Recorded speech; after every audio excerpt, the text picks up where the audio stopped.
Do coração procedem as saídas da vida. Se você encontra-se triste, aflito ou desesperado, permita que Deus venha fazer morada em seu coração e verás o viver feliz de uma nova vida. Graças a Deus. Meus irmãos, a paz do Senhor Jesus, amém? Glória a Deus. Chegou o momento ápice do nosso culto, momento da palavra de Deus. O altar agora, o púlpito agora é como uma mesa que a palavra será explanada, exposta, e então a nossa vida espiritual será elevada através da palavra de Deus. Amém, meus irmãos? Amém. Meus irmãos e irmãs, vocês aqui presente, e aos nossos irmãos ouvintes, se puder, abra a sua Bíblia. Abra a sua Bíblia no livro de Marcos, capítulo de número 10, versículo de número 46. Marcos, capítulo de número 10, versículo de número 46 a seguir. Tá bom? Achou? Se achou? Digam amém. Então veio a nós a palavra de Deus esta noite dizendo: entenda e interprete segundo a sua tradução. Então chegaram a Jericó. Quando Jesus e seus discípulos, juntamente com uma grande multidão, estavam saindo da cidade, o filho de Timeu, Bartimeu, que era cego, estava assentado à beira do caminho, pedindo esmola. Ele estava sentado da onde? À beira do caminho. Quando ouviu que era Jesus, ele ouviu que era quem? Começou a gritar: filho de Davi, tem misericórdia de mim. Muitos o repreendiam para que ficassem quietos, mas ele gritava ainda mais: filho de Davi, tem misericórdia de mim. Jesus parou e lhe disse: chamei-no. E chamaram o cego: ânimo, levanta-se, ele o está chamando. Lançando fora a sua capa para o lado, deu um salto, pôs-se em pé e dirigiu-se a Jesus. O que você quer que eu faça? Perguntou Jesus. O cego respondeu: mestre, que eu veja. Vá, disse Jesus, a sua fé o curou. Imediatamente ele recuperou a visão e seguiu a Jesus pelo caminho. Ele fez o quê? Amém, meus irmãos. Senta batendo palmas para Jesus. Meus irmãos, eu li um texto, garanto que exaustivamente falado, lido, explanado, pregado. Eu tenho certeza que não há uma viva alma aqui dentro hoje que já não tenha escutado uma ministração em cima deste texto. Mas eu não sou do tipo de pregador que fala que vamos ler, reler, enquanto a gente não seguir o que Deus está fazendo, nós vamos ler o mesmo texto. Isso me parece argumento de quem não gosta muito de se aprofundar na palavra de Deus, mas vamos deixar isso de lado. Como eu já disse, um texto muito exaustivamente explanado, mas nós temos algumas lições de fé. Veja bem, eu já preguei esta palavra aqui em algumas perspectivas. Eu já peguei esta palavra na perspectiva de Jesus, já peguei essa palavra aqui na perspectiva histórica do cego, já preguei essa palavra aqui na perspectiva cultural da época. Agora a quarta vez eu pregarei na perspectiva da fé, e algo extraordinário, porque se tem uma coisa que é muito importante, indispensável para a nossa vida, é crer. O que Jesus diz? Qual é o único requisito para sermos salvos? Irmãos, qual que é o único requisito para sermos salvos? Crer, ter fé. O que diz no livro de Romanos? Somos salvos pela fé, mediante a graça de nosso Jesus o Cristo, o Salvador. Meus irmãos, diz a história de Bartimeu, esse cego, filho de Timeu. Ele, apesar da sua limitação visual, apesar de sua limitação física, ele não deixou de acreditar no que Jesus podia fazer com a vida dele. Veja bem, e a primeira lição que eu quero introduzir aqui para os irmãos esta noite, a primeira lição é a perseverança na fé. Meus irmãos, se tem uma coisa que abala a nossa fé, é a falta de persistência, perseverança e acreditar. Mesmo nas suas limitações, mesmo alguém dizendo para este cego: fica quieto, o mestre quer ensinar, o mestre quer falar com as pessoas, não perturba o mestre. E ele estava dizendo: filho de Davi, tem de misericórdia de mim. Só que, vamos pegar aqui uma coisa, ele era cego, logo isso trazia-lhe uma limitação. Diz no livro de Tiago, capítulo 1, versículo 3: pois vocês sabem que a prova da sua fé produz perseverança. A prova, ou seja, a aprovação da nossa fé.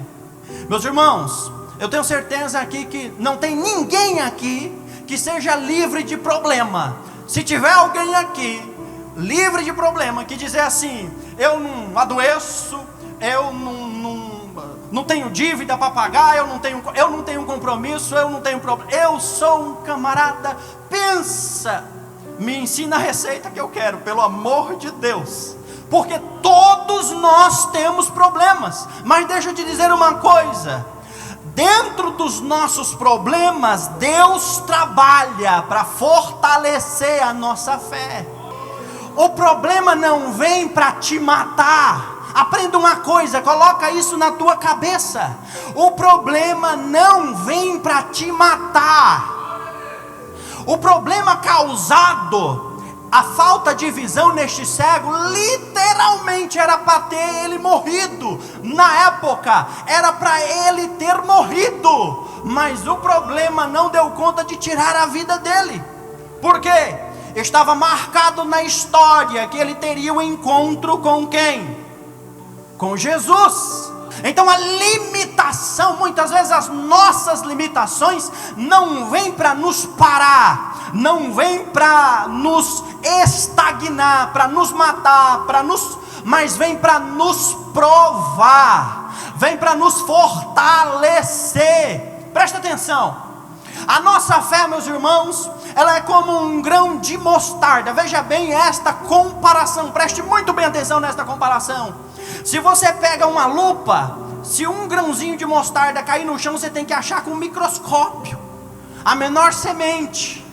Então você está ali, você está caçando aquela sementinha, você não acha, ela é pequena, ela é muito pequena, mas porém, todavia, se essa semente é colocada em uma terra fértil, aguada, regada, essa semente, que é minúscula, se transformará em uma árvore de 2, 3 metros de altura, e quando atingir o tamanho de produção, florescerá e produzirá frutos. Veja bem, os nossos problemas é para regar a nossa fé, fortalecer a nossa fé. Não existe crente nenhum que não tenha problema, meu irmão. Não existe crente nenhum que não tenha este problema. Mas o problema vem para fortalecer a nossa fé. Veja bem, deixa eu te dizer uma coisa. Eu costumo também fazer outra alusão à parte da Bíblia, uma parafrase deste versículo que eu citei sobre a semente da mostarda. Você sabe me dizer qual é o músculo mais forte do corpo humano? Qual é o músculo mais forte do corpo humano? Será que é as nossas pernas que carregam todo o nosso corpo? Será que é o nosso braço? O irmãozinho lá já me ouviu pregar sobre isso. É o nosso maxilar. Aí você fala assim, mas por que é o nosso maxilar? Sendo que as nossas pernas carregam 100% do nosso corpo, praticamente. Por quê? Meu irmão, um bebezinho, quando ele sai, a primeira coisa que o médico faz é colocar no seio da mãe. E ali ele já começa a movimentar o seu maxilar. E desde então não para mais. Aleluia! Se essa palavra não está falando com você aqui esta noite, não pode parar diante das dificuldades. Perseverança na fé. Lançou a capa de lado, saltou e pôs de pé. O nosso maxilar é o mais forte, meu irmão. Sabe o que acontece com o músculo do nosso corpo que você não exercita? Ele atrofia. Sabe por que a maioria do nosso corpo, a maioria dos seres humanos tem o corpo do lado direito um pouquinho mais maior do que o lado esquerdo? Porque a grande maioria dos seres humanos são destros, não são canhotos.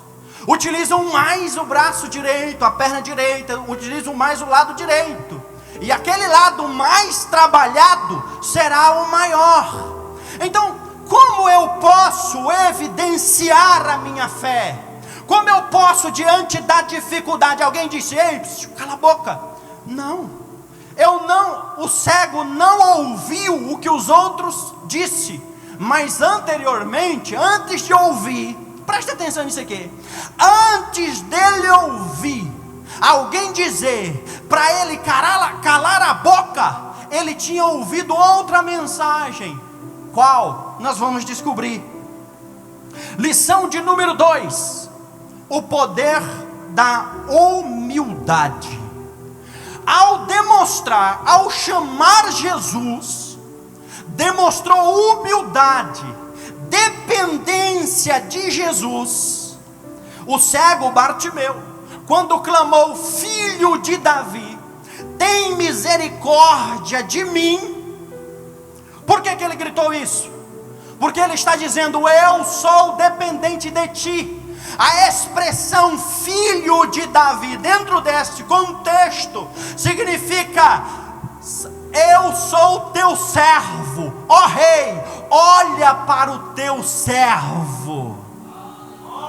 A expressão filho de Davi, ele reconhecia que estava diante de um rei celestial e digno de sentar no trono dos judeus, sim, trono de Israel. O próprio cego, viu o que muita gente na época não conseguiu ver com seus próprios olhos. Um cego encontra com Jesus e diz, filho de Davi. Essa expressão é extraordinária. Ele está se rebaixando diante da presença do rei e dizendo, olha para mim, ó rei. Ele está se despindo. Ele se despiu do orgulho, ele se despiu de tudo, da prepotência, da arrogância, e disse, mas talvez você pode argumentar comigo. Eu sempre prego assim, meus irmãos, eu sempre prego tentando conhecer o público para quem eu prego, e tentando já um passo à frente da vossa mente que está pensando segundo o que eu estou falando. Talvez você argumenta comigo, mas prepotente por quê? O homem era cego, coitado. Ele não tinha nada do que se orgulhar. Ele não tinha nada do que bater no peito e falar. Ele ia dizer o quê? Essa capa é minha. Essa capa era o motivo pelo qual ele era cego. Já nós vamos entrar nisso. Ele não tinha nada, então ele ia se orgulhar do quê? Irmão, você não conhece o ser humano não. Se você pensa assim, tem gente, meus irmãos, tem pessoas que não tem nada e está batendo no peito e dizendo, eu não dependo de seu ninguém. nem de Deus. Sim, tem gente que acha que não depende de Deus. Mas deixa eu falar, nesta noite eu trouxe uma palavra para o seu coração: o justo viverá pela fé. E essa expressão, não estou dizendo que você vai passar necessidade, mas eu estou dizendo que você vai viver a partir do que você acredita em Deus. Ele está dizendo filho de Davi. Filho de Davi, expliquei essa expressão extraordinária. Agora vamos para misericórdia.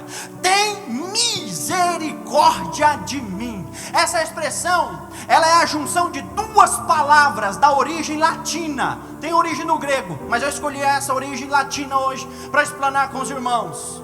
Misere, que significa compaixão, e cordis, coração, origem no latim. Miseri, que significa misericórdia, compaixão, e cordis, que tanto no latim quanto no grego, que são línguas originárias, coração. Sabe o que essa palavra dá a expressão?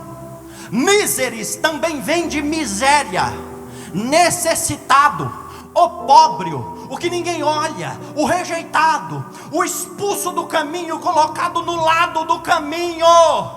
Aí quando ele olha e disse: filho de Davi, tem misericórdia de mim, ele está falando: ó, eu sou teu servo, olha para o teu servo, ó rei, puxa-me e atrai-me para o seu coração. É por isso que quando Jesus escuta o clamor dele, ele falou: eu conheço esse clamor. Esse clamor não é de qualquer um, apesar de simples, um teor de fé muito grande. Olha o teor desta fé deste homem. Ele era cego, mas ele tinha fé. Olha o teor disso: filho de Davi, o Senhor é rei, o Senhor é digno do trono, o Senhor é poderoso, tem misericórdia de mim, abraça-me, ó Deus, abraça-me, Jesus. Literalmente ele estava pedindo um abraço para Jesus. Aleluia. Enquanto os outros às suas voltas, a volta de Jesus, seguia Jesus pelo que Jesus podia proporcionar a eles, este cego estava dizendo: ainda que eu não volte a enxergar, eu reconheço que o Senhor é Senhor. Aleluias. Ainda que ele não faça nada por mim, tende misericórdia de mim. Veja bem, meu irmão, qual foi a última vez que o seu clamor produziu compaixão em Deus? Aleluia. Porque existe uma maneira certa, diz no livro de Tiago, capítulo 4, versículo 1 a seguir: de onde vêm guerras e contendas que há dentre vós? Porventura não vem disso, dos prazeres que militam, que lutam, que defendem os vossos próprios prazeres? Pecado. Cobiçais e sois invejosos, guerreais, combateis e guerreais, e nada podeis obter. Pedis e não recebeis, porque perdides mal. Tem o clamor certo. Veja como esse cego, gente, eu vejo nessa expressão aqui, literalmente ele orando o Pai Nosso: Pai nosso que estás no céu, santificado seja o teu nome. Filho de Davi, ele está dizendo: herdeiro do trono, abraça-me. Quando Jesus olha, escuta aquele clamor, os ouvidos de Jesus reconhece o verdadeiro clamor de uma ovelha necessitada. Os ouvidos de Jesus reconheceram o clamor e o grito de uma ovelha perdida. Aí Jesus fala: chama-o.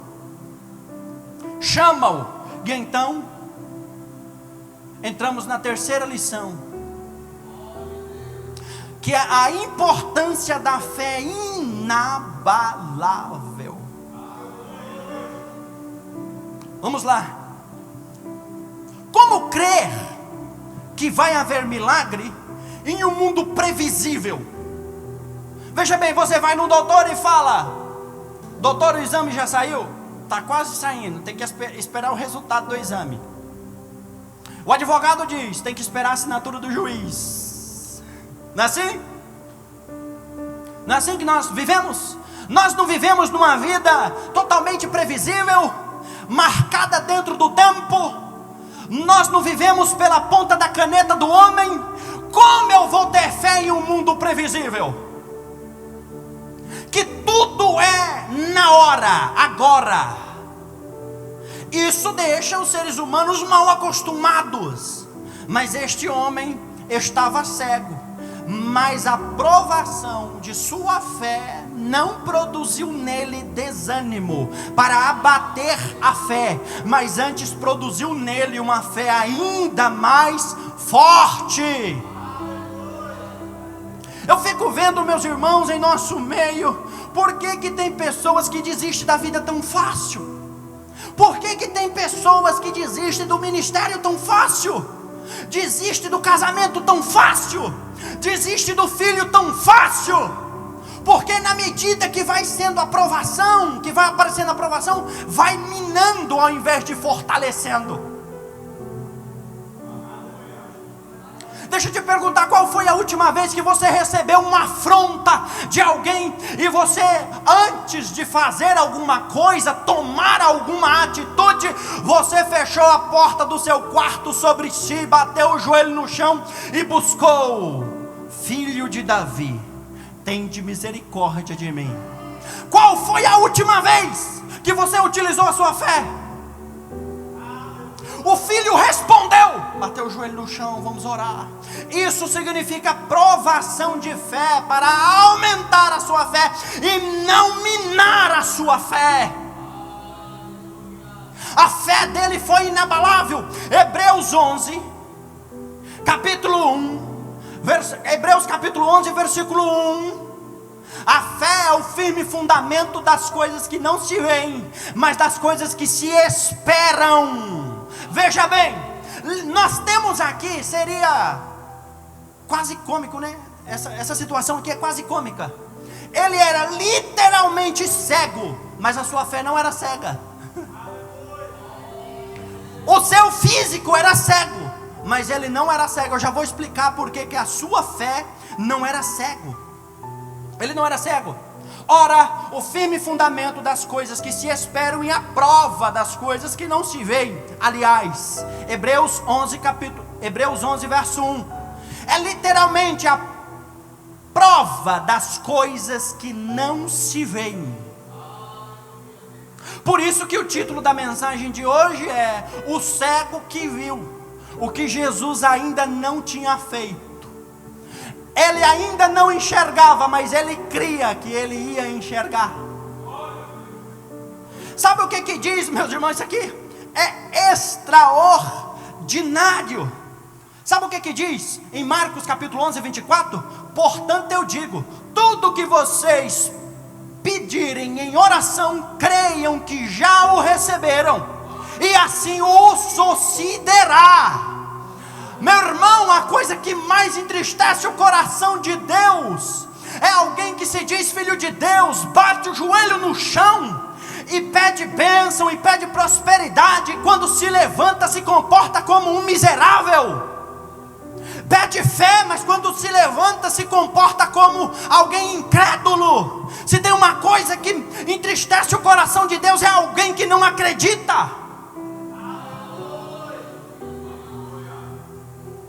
A fé é inabalável deste homem. Quando vocês pedirem alguma coisa, creia que já recebeu. Se comporte como já recebeu. Lembra quando ele disse: quando ouviu que era Jesus de Nazaré? Essa expressão aqui, ela aparece pelo seguinte. Gente, a nossa fé, ela aumenta. Preste atenção, olhe para cá, olhe para cá.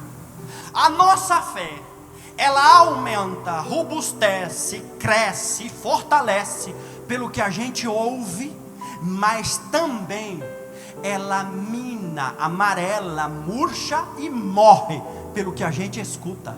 Quer ver uma coisa? Eu vou provar para você. Aqui ó, quando ouviu que era Jesus de Nazaré. Sabe o que é essa expressão de Nazaré? Existia um preconceito muito grande com os habitantes de Nazaré, por ser uma cidade ociosa, de prostíbulos, Por exemplo, houve uma ocasião que um homem encontra com outro e diz: venha, venha, eu encontrei o mestre, eu encontrei o profeta, aqueles que diziam as coisas. Ah é? Da onde que ele é? De Nazaré. E pode vir alguma coisa boa de Nazaré? Ou seja, na mente deles, não vinha nada de bom de Nazaré. Então logo Jesus, o rei dos judeus, o salvador da humanidade, não podia vir de Nazaré. Esse é o olhar humano. Jesus de Nazaré, ele ouviu. O que isso tem a ver? Calma que você já vai entender. Começou a gritar: filho de Davi, tem misericórdia de mim. Preste atenção nisso aqui. Romanos 10:17.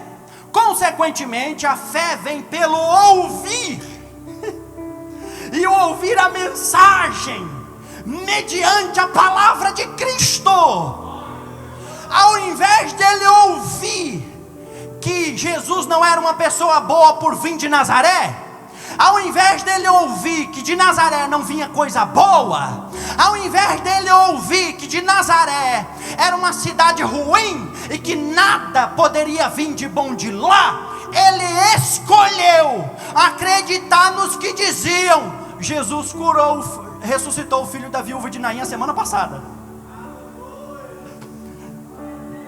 Você não sabe, ele estava à beira do caminho e todas as pessoas que passavam por ele comentando. Assim precipitou o nome de Jesus por toda a Caná da Galileia, Samaria e região. Assim ele escutou. Jesus multiplicou água em vinho, transformou água em vinho nas bodas do casamento em Caná da Galileia. Jesus curou os leprosos. Jesus fez o paralítico andar. E ele aqui ouvindo, ele ouvindo, e ele ouvindo, e ele ouvindo, e aquilo entrando dentro do coração dele.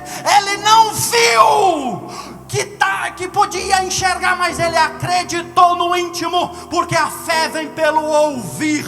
Ele ouviu que o filho da viúva de Naim tinha ressuscitado. Ele ouviu que Lázaro tinha saído da cova. Ele ouviu que a água foi feita vinho. Ele ouviu, ele acreditou no que estavam falando. Aí quando ele ouviu, ele falou: opa, é a hora, chegou a minha vez de clamar com a fé que tem dentro de mim.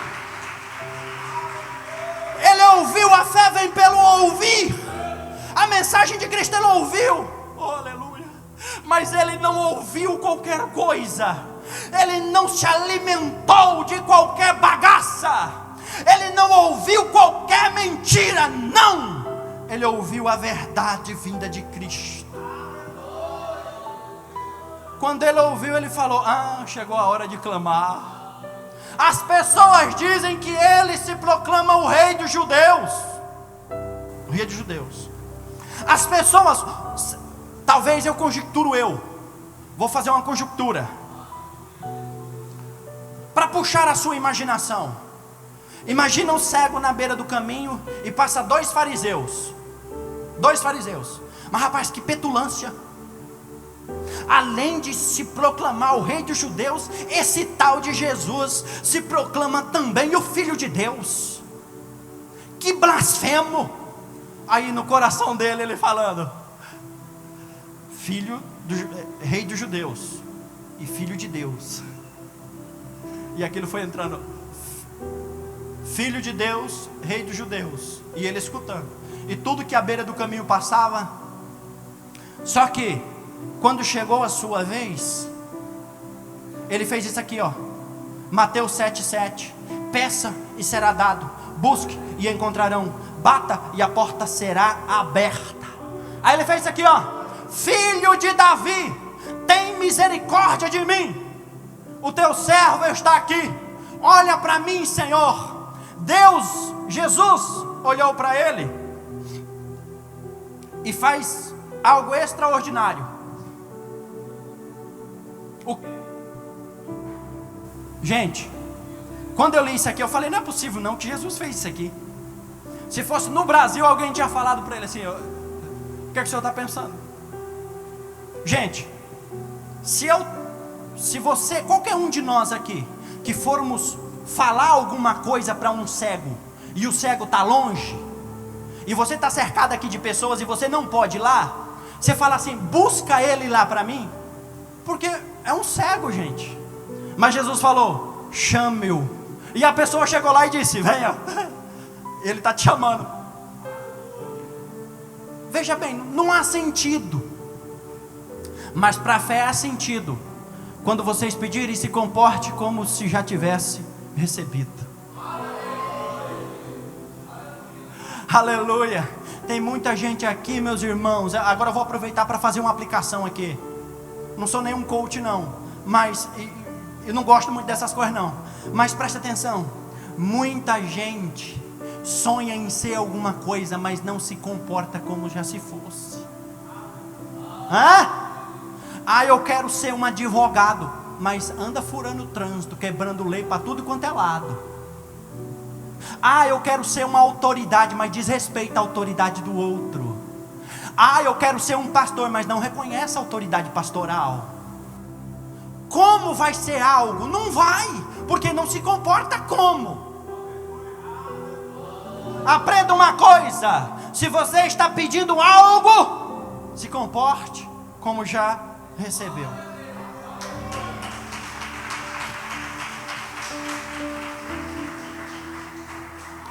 Eu estou pedindo uma moto. Será que eu vou vir para o trabalho de moto? Não, mas já vai começar a preparar a garagem para guardar. Não é não? É fé, meus irmãos. É fé. E então chegamos à quarta e última lição: testemunho vivo do poder de Deus. Extraordinário. Será que nós estamos vivendo uma fé que vai nos levar a glorificar a Deus pelo nosso testemunho? Será que alguém pode olhar para nós e falar, aí passa um santo homem de Deus? Após Jesus curar o cego Bartimeu, veja bem, ele estava onde? Ele estava à beira do caminho. Ninguém tocava nele. Questão da capa.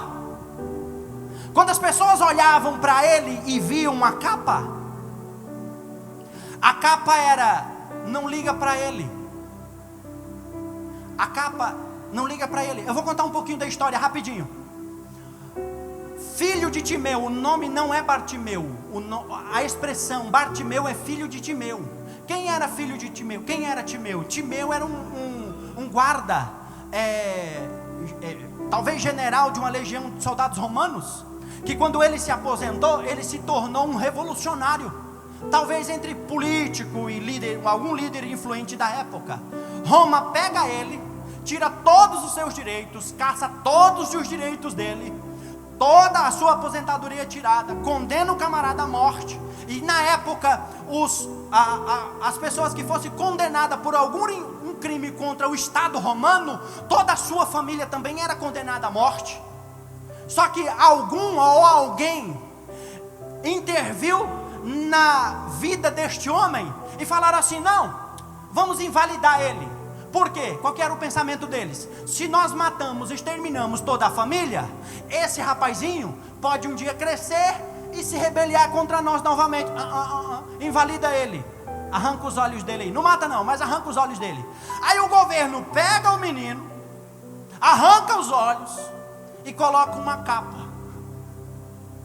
Sabe o que era a capa? Autorização para mendigar. Olha o que esse homem passou. E a fé inabalável transformou ele em um testemunho vivo do poder de Deus.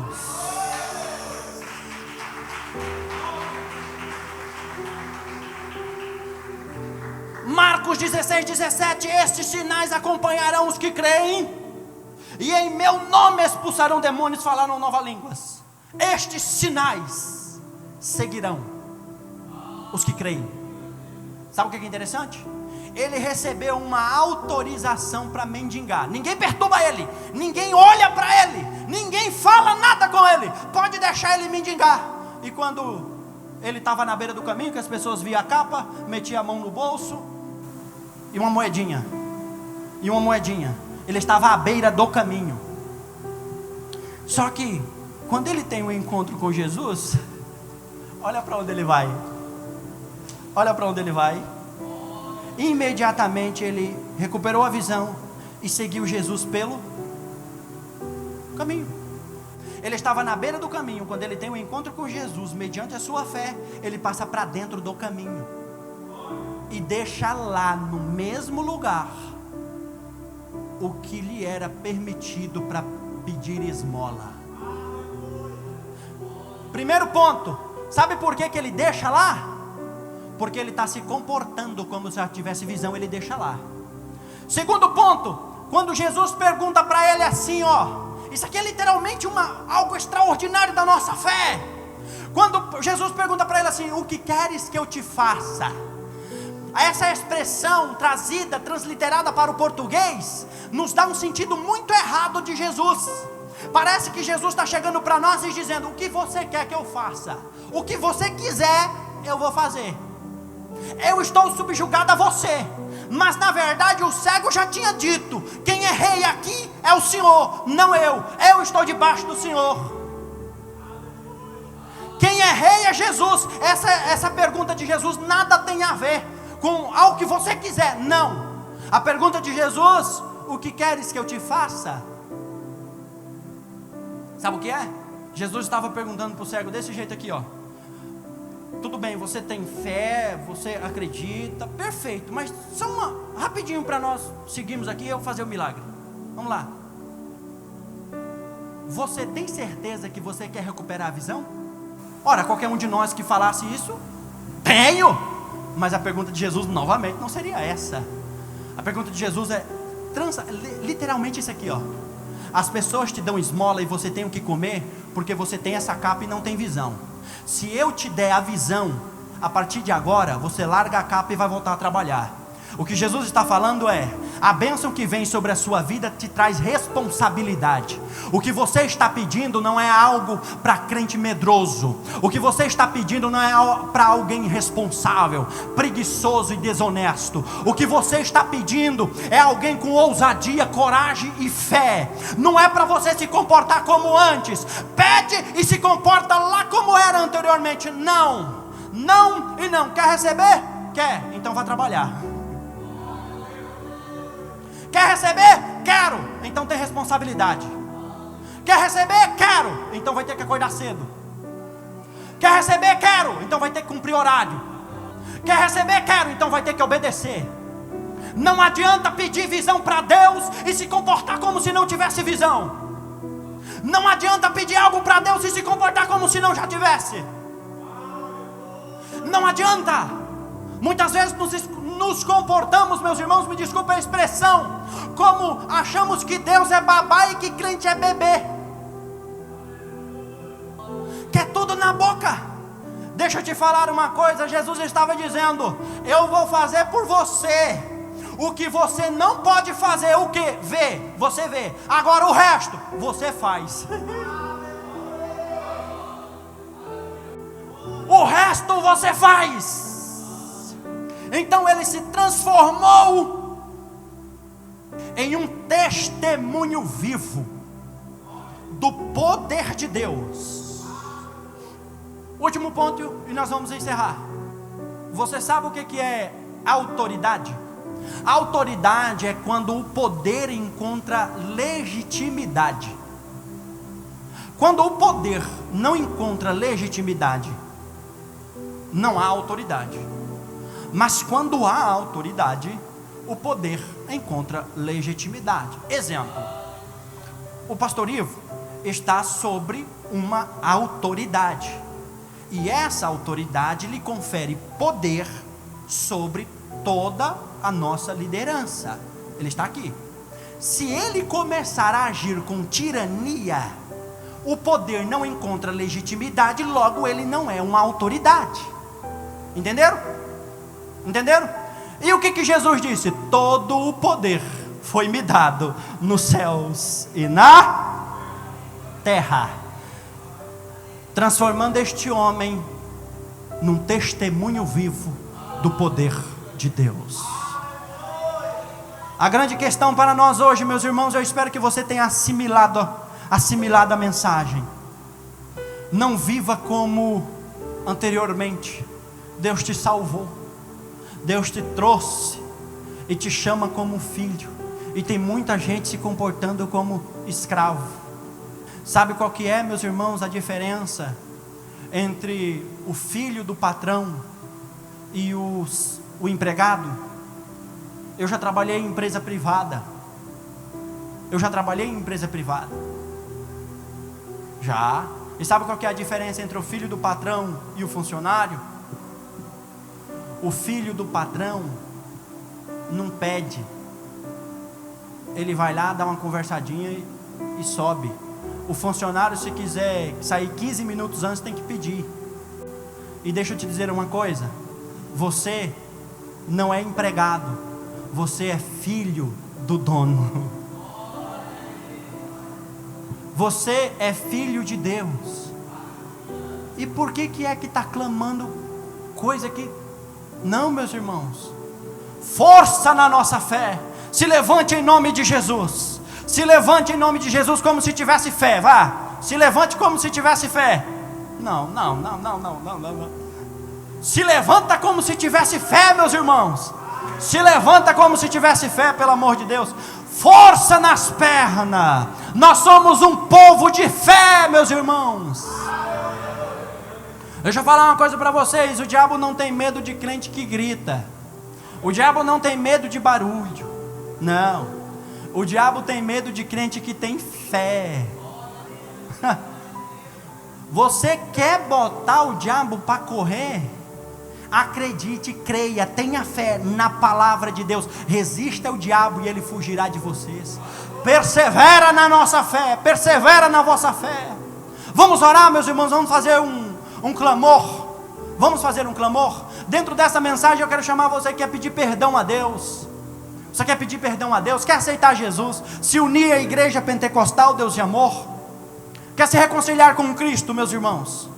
Cristo pode transformar você em um testemunho vivo do poder de Deus, para seguir Jesus pelo caminho. Detalhe, essa expressão depois de Atos capítulo 2, que é o fundamentos da igreja primitiva, viria a ser uma expressão juncosa, pejorativa, vergonhosa para quem seguia a Cristo. Quando alguém se referia os do caminho, já estava dizendo alguém imprestável, alguém. Isso dizia os gentios. Mas para quem está no caminho é motivo de orgulho e alegria, porque a nossa fé está sendo perseguida. Por quê? Porque acreditamos naquele que nos salvou. Você quer pedir perdão a Deus?